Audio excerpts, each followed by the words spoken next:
ગીત. હવે આપણે આવે છે પાના નંબર 67. આપણે ગીત માં સાથે ગાવું છે એકવાર. ચાલો બધા 66 પાના પર ખોલો તો બધા એકવાર ગાઈ લે. ગીત મજા આવે છે ને ગીત ગાવાની. ખારા ખારા ઉસ જેવા આછા આછા તેલ, પોણી દુનિયા ઉપર એવા પાણી રેલમ છે. આરોગ્ય વારો નહીં, પાર કે પથારો નહીં, સામો તો કિનારો નહીં, પતરાયા એ જળબંડા સગર ભર્યા.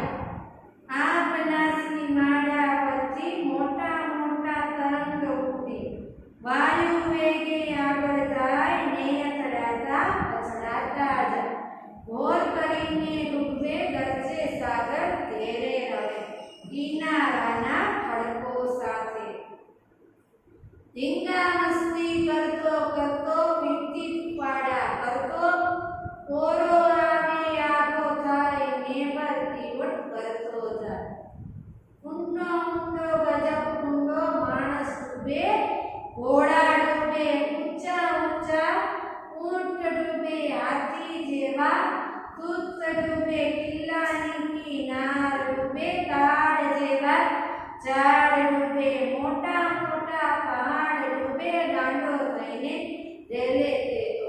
આખી દુનિયા જળબંબોળ જળબંબોળ, વિશાળ લાંબો પોળો ઊંડો, એવો મોટો પંજાબ, એના જેવું કોઈ ન મળે મહાસાગર તો મહાસાગર.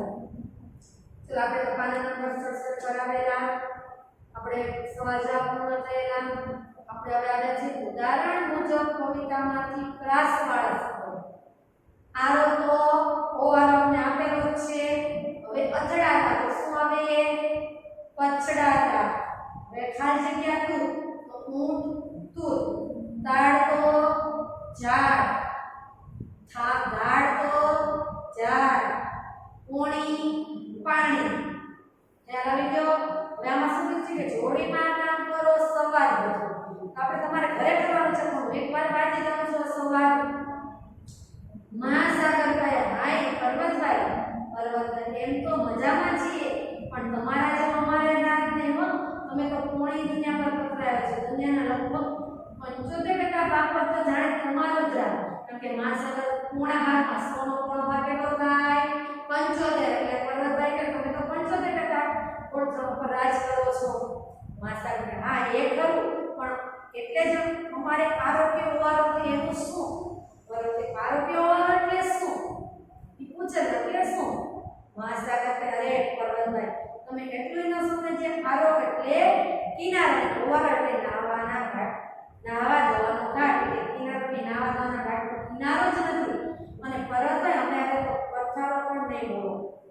પર્વતભાઈ વળી પાછું ન બોલાવે પથ્થરો એટલે શું એ સમજાવી દે ત્યારે. મહાસાગર કહે પથ્થર એટલે પોળું પગથિયું, વળી ઘેરે રવે કે ગાઢ અવાજ કરીને અમે ઉછળી શકીએ છીએ પણ થાક ખાવા બેસીએ ક્યાં? કે ઉછળે તો છે પણ થાક ખાવા બેસવું ક્યાં? બરોબર. અરે મારા વાલા દયાલા તમારી પાસે સબર રહેવી કે છલોછલ ભરપૂર પાણી તો છે, પછી બીજું શું તમારે જોઈએ એમ? મારા પર્વતભાઈ અમારી પાસે ચોક્કસ નથી. અમારે ભક્તો ભરી ઘોર ઘોર અવાજ કરીને અમે થાકી જાય કે અમારે પણ ચોક્કસ સીમાડા છે પણ અમારું કોઈ સાંભળે તો નહીં. તમારું કોઈ સાંભળતું જ નથી. અમારે ચોક્કસ જગ્યા જોઈએ છે. પર્વતભાઈ ઓ મારે સીમાડા છે પણ હું તો કંટાળી ગયો છું. ભાઈ સાહેબ મારા તો તમારે જેમ ક્યાં ઉછળી શકાય? પછી કોઈને આપણે આપણું આપણે બીજાનું જોયું. એટલા પર્વતને મહાસાગરનું કામ, મહાસાગરનું મહાસાગર એટલે કે પર્વતને સાર. આપણે પણ એવું થાય તો મહાસાગર એમ. ચલો જવાબ પાછળ. પર્વતમાં હે તમે નાના દુખી થાઓ છો, તમારા મોજા ઉછળી ઉછળીને કેવા ડૂબે છે. ભરતી વખતે તો જોર વેર નજીક સામા દોડી આવે ને મોટ વખતે દૂર સરી જાય. કેવા મજાના તમે તો રોજ નવા નવા હોતો એ જ ધીમો જોઈએ. માતાને ભલે રસ્તો પણ કેવો રળિયામણો છે. આવો ઓરો પાસે બેસી વાત કરે કરે. ના ભાઈ ના તમારું ગંજાવત શરીર જોઈને મને જરાક ડર લાગે. હું ડૂબી તો નહીં જાઉં ને? મજા કે હાથી જેવું શરીર જોઈને મને તો બીક લાગે. એટલે કે મોટું ઉપરના સવાલમાં આપેલા ગુલાબી રંગવાળા સૂત્રને કવિતામાંથી શોધી તેની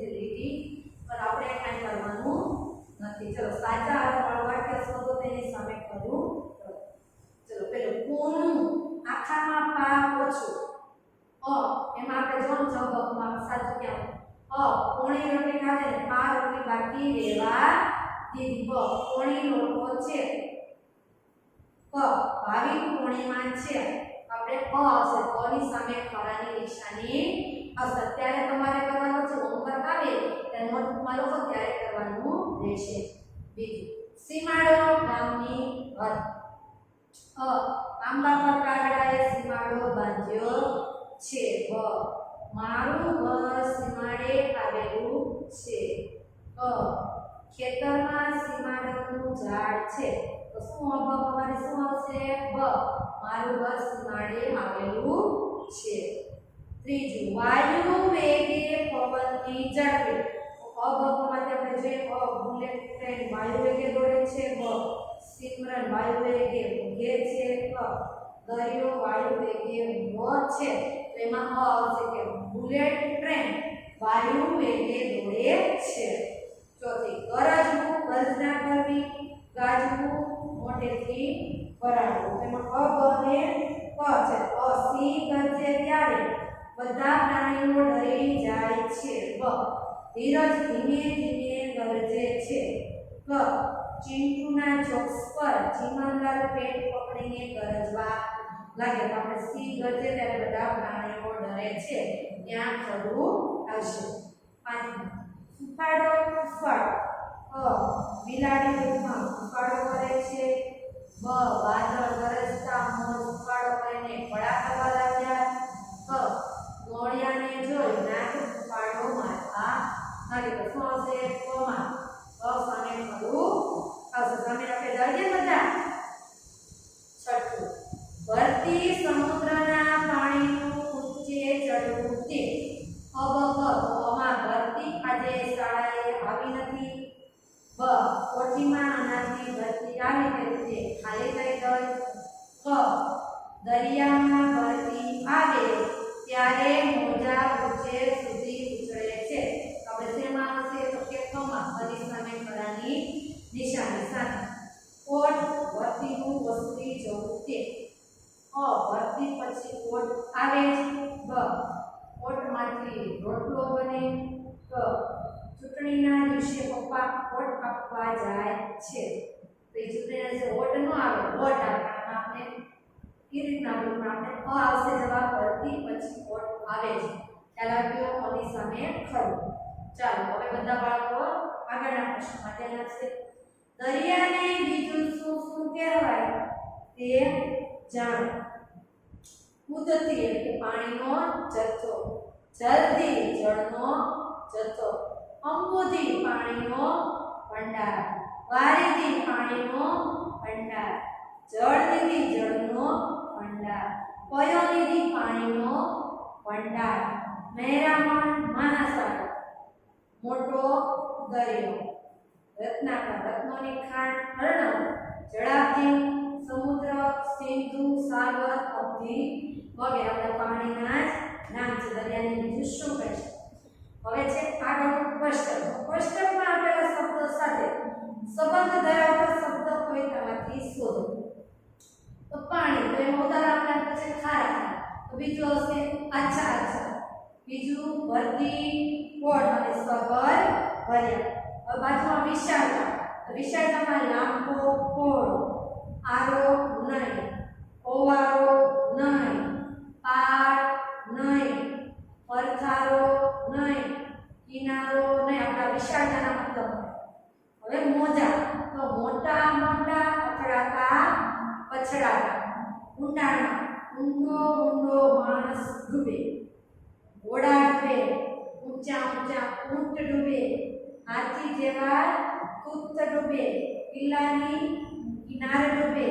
કાળ જેવા ઝાડ ડૂબે. મોટા મોટા પહાડ ડૂબે. ખ્યાલ આવ્યો? ચલો આપણે જૂથમાં ચર્ચા કરી દરિયાની ક્રિયાઓ જણાવો. આ રીતે કોષ્ટકની વિગતો ચકાસી લ્યો. પ્રશ્નોના જવાબ. મહાસાગર કેટલો વિશાળ છે? તો આપણે બાજુમાં છે ત્યારે વિશાળ લાંબો પહોળો. ચાલો બધા બાળકો પાછળ તરફ છે. બીજું મહાસાગરનું પાણી કેવું છે? ખારું. કેવું છે બાળકો? ખારું. ચાલો ત્રીજું મહાસાગર